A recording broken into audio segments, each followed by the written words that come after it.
Muy buenos días, tardes, noche, depende de la hora en que nos estén viendo. Otra vez tenemos la oportunidad de platicar con el doctor Alejandro Alejo Copillo Aguilar Miranda, que es docente del Centro Universitario Texcoco de la Universidad Autónoma del Estado de México. Doctor, a la orden, de nuevo poder platicar contigo.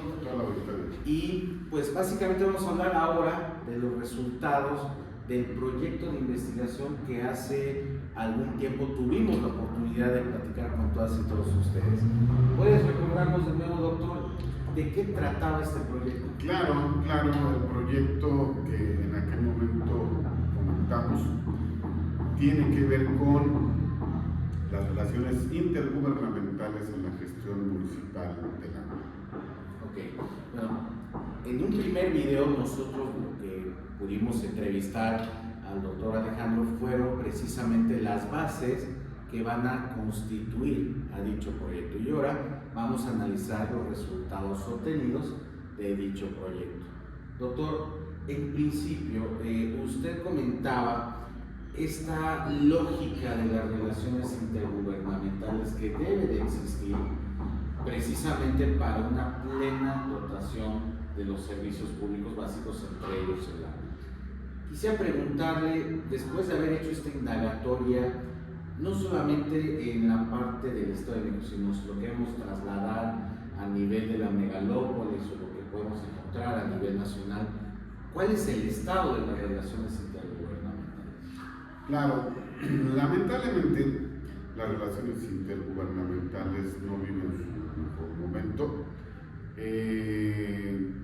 Las que hemos analizado en torno a la gestión municipal del agua no son la excepción. ¿Por qué?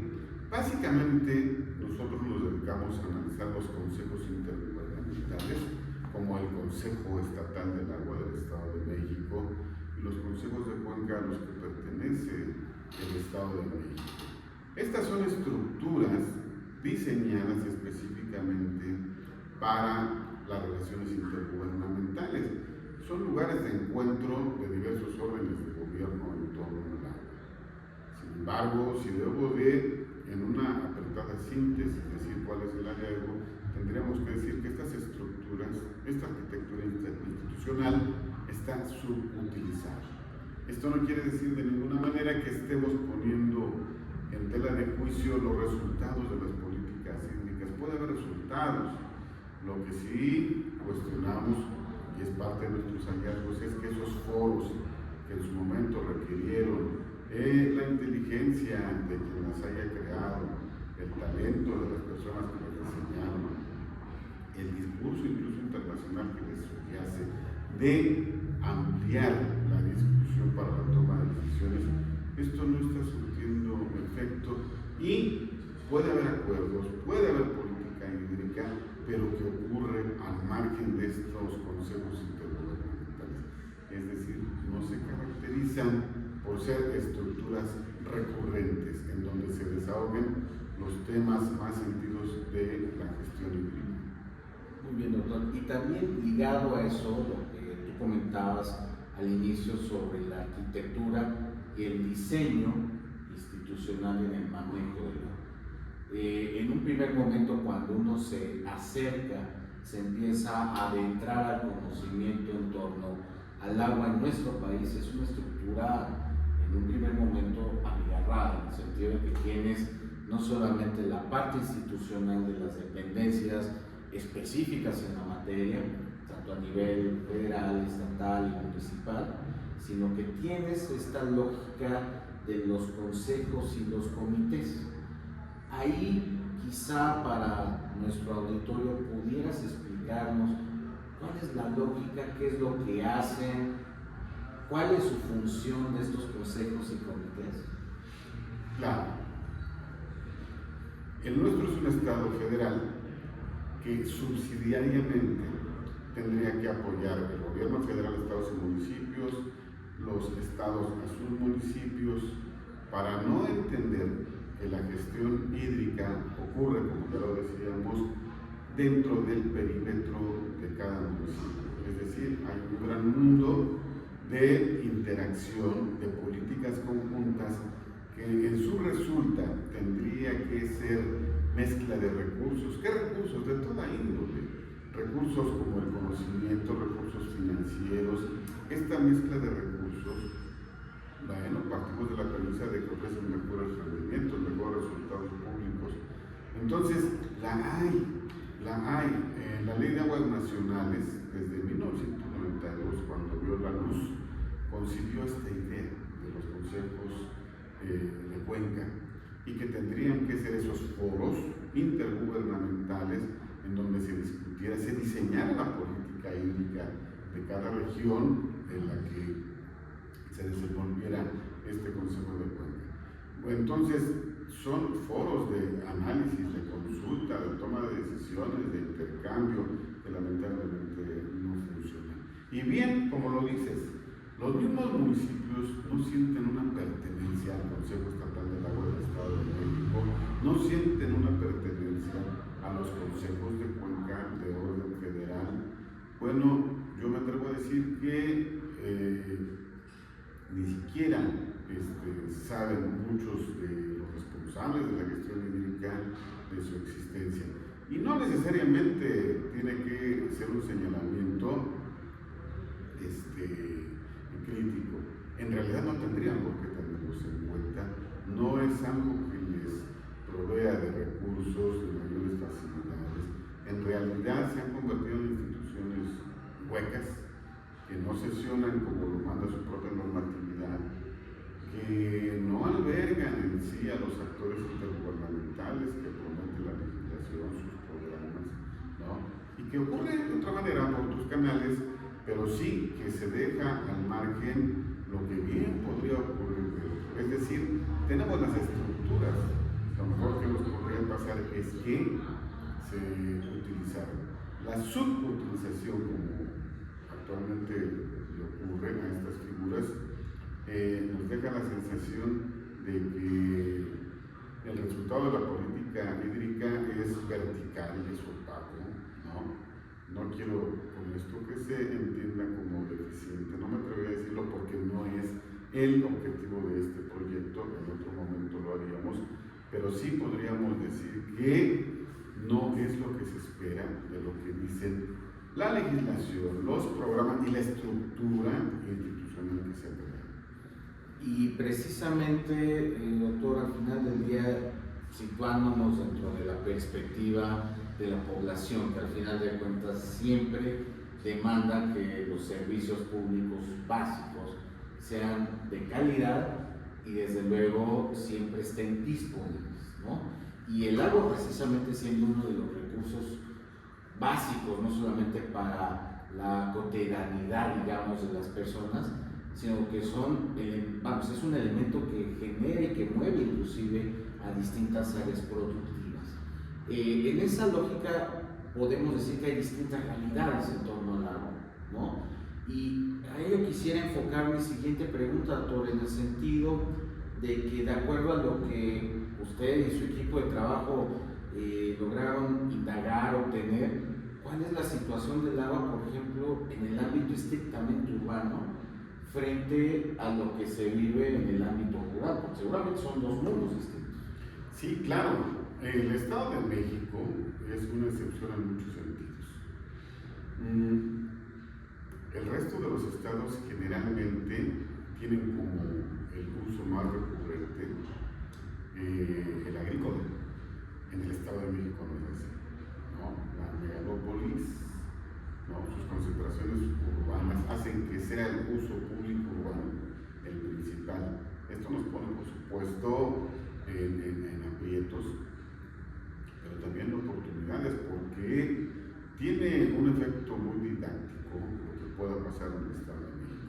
Bueno, ¿y qué es lo que pasa? Por ejemplo, los municipios, el resultado de los diferentes municipios del Estado de México es que hay una asimetría muy sentida, ¿no? Los municipios metropolitanos que realmente tienen los recursos, tienen la atención, tienen los grandes problemas también, pero los municipios más rurales tienen un rezago que es más difícil de superar que el de las metrópolis. ¿Por qué? Por la dispersión poblacional, por la falta de canalización de recursos.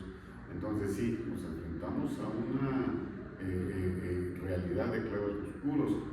pero que efectivamente aquí tendríamos que ver más cuál es el efecto de la gestión hídrica en nuestro carácter metropolitano, ¿no? La verdad es que es poco imaginable lo que tiene que hacer el gobierno, los diferentes órganos de gobierno para dotar de agua.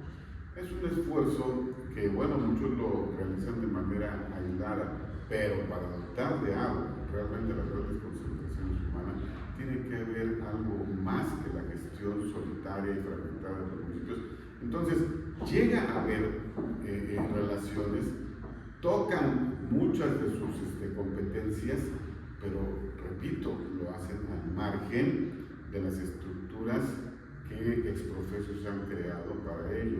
Entonces, esto es un gran problema. Y repito, se convierte en un problema más para los municipios porque de lo que estamos hablando es del agua de uso público urbano. Y precisamente, doctor, uno de los temas fundamentales en el ámbito de la gestión no solamente pasa por cómo podemos dotarle a la población el servicio, ¿no? El derecho humano al agua, sino otro aspecto fundamental tiene que ver ahora en el cómo se usa el agua y luego este ciclo proactivo de reutilización.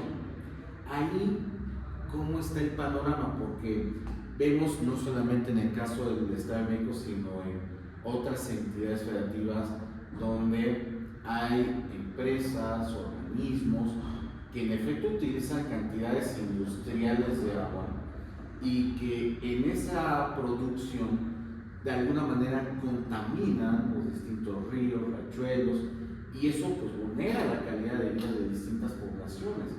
Ahí, ¿cómo está el panorama? ¿Cuál es la interacción también ya desde el punto de vista del uso y de la potencial reutilización?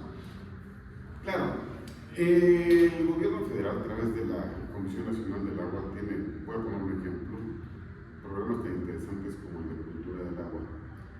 Este es un buen ejemplo por lo siguiente: los tres órdenes de gobierno, el federal, estatal y el municipal, tienen competencias en la gestión del agua, pero tendría que haber un reparto inteligente. Por ejemplo, no veo que tenga algún efecto que la cultura del agua se trate de difundir, de expandir, de interiorizar, de institucionalizar a través de promocionales del gobierno federal. Ahí tendría, por ejemplo, que ver mucho el quehacer de los municipios, que son el órgano de gobierno más cercano a las comunidades, que pueden ejercer, que pueden incidir de una manera más directa.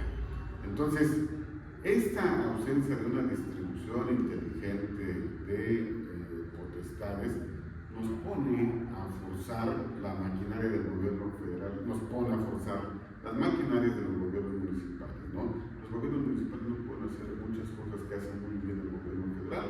Por ejemplo, trabajar infraestructuras complejas, ¿no? Pero tampoco el gobierno federal puede atender cuestiones como la cultura del agua, a no ser que sean por promocionales aislados, promocionales que generalmente no tienen mucho efecto en la población. Entonces, los tres órdenes de gobierno tendrían que tener potestades muy específicas, pero además acordadas, una distribución inteligente, una relación dialógica que los lleve a tener una política integral de los recursos hídricos. De otra manera, repito, hay un volumen inmenso de actividad gubernamental que a veces se traslada, a veces brilla por su ausencia, justamente por esta falta de entendimiento y justamente por esta falta de atención a las estructuras intergubernamentales. Pero es el panorama, ¿no? No hay lo que deja de hacer el gobierno federal y que debería de hacer, no lo van a hacer tan fácil los otros órganos de gobierno. Y a la inversa, ¿no? Los gobiernos municipales no van a poder cubrir los vacíos que deje el gobierno federal o el gobierno estatal. Y bueno, precisamente yo creo que un tema muy conocido de todas y de todos es el hecho de lo que ocurre en estos días de grandes y grandes diluvios, ¿no? También correspondiente con un fenómeno muy actual del cambio climático, donde hoy vemos, por ejemplo, días donde llueve un montón y a la vez tenemos días donde parecería ser que no llueve nada, ¿no?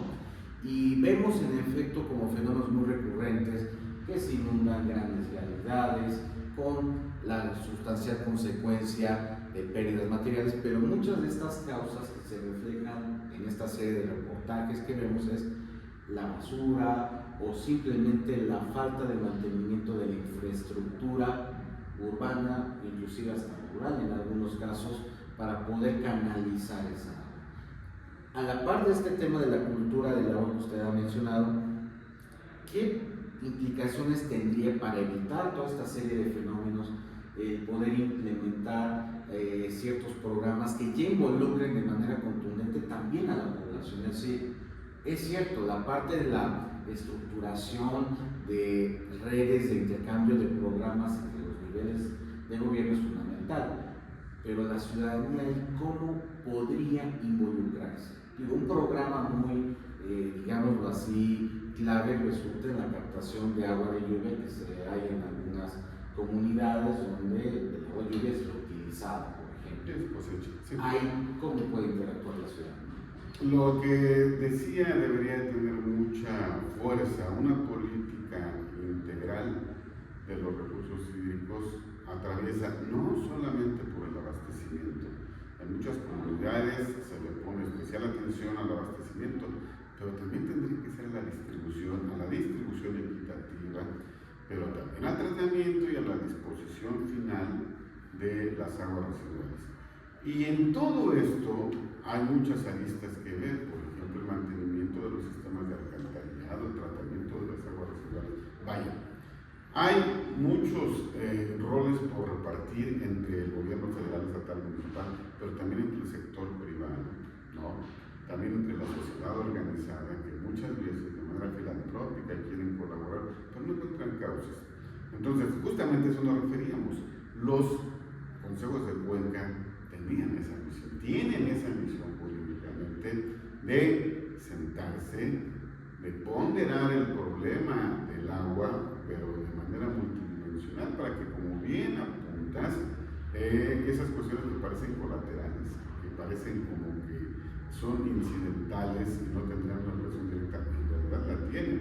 Lo que nosotros hagamos y dejemos de hacer como ciudadanos, como gobierno municipal, como gobierno estatal, todo ello se va a manifestar en el todo del agua. Yo repito, en esas manifestaciones más dolorosas que son escasez, contaminación, falta de continuidad en el suministro. Entonces, efectivamente, hay muchas cuestiones colaterales que se tendrían que estar atendiendo, ¿no? Porque, repito, tenemos una visión un tanto limitada de que, bueno, con que traigamos agua, por ejemplo, en buena parte del Estado de México y la Ciudad de México, traer agua del sistema Cutzamala implica una pieza de ingeniería que pocos podemos imaginar. Está bien, pero eso no es todo, ¿no? Después habría que ver qué pasa con esa agua. ¿Cuáles son los efectos de no cuidar los sistemas colaterales? El agua tiene, yo le llamo un ciclo urbano, en donde entra, ¿no? Pero tiene que salir para regresar hacia la naturaleza de la mejor manera. No sucia, contaminante, no. Tendría que ser de una manera más integral. Ok, doctor, y agradeciéndote mucho tu tiempo y por supuesto tu disposición para poder compartir con todas y todos nosotros acerca de los resultados que se obtuvieron detrás de esta investigación. Pues como toda investigación siempre debe de generar más dudas que certezas en buena medida. En ese sentido, después de haber hecho esta indagatoria, ¿qué áreas o temáticas se abre frente a usted y su equipo de trabajo en aras del futuro? ¿Qué es lo que viene para ustedes? Yo creo firmemente que el gobierno federal tiene la alta responsabilidad de retomar a los consejos de Cuenca, el gobierno del Estado de retomar a su Consejo Estatal del Agua, reconocer nuevamente, en el sentido que lo estoy diciendo, reconocer estas estructuras y hacer que funcionen. Si hay que modificar su normatividad, que se modifique y que no haya incongruencia entre lo diseñado jurídica y organizacionalmente con lo que efectivamente se hace. Es un papel, repito, una responsabilidad muy alta hacer que sí funcione. Por ejemplo, los consejos de Cuenca no pueden seguir tiene que haber consecuencias en todos los sentidos, porque es una cuestión de sobrevivencia. Muy bien, doctor, pues vamos a esperar en efecto a que ya estén presentados de manera escrita esos resultados en cuanto a que se divulguen sustancialmente no solamente al sector académico estudiantil, sino pues también a toda la población que se interese por ello. Muchas gracias, doctor. A la orden. Y muchas gracias a todas y a todos ustedes.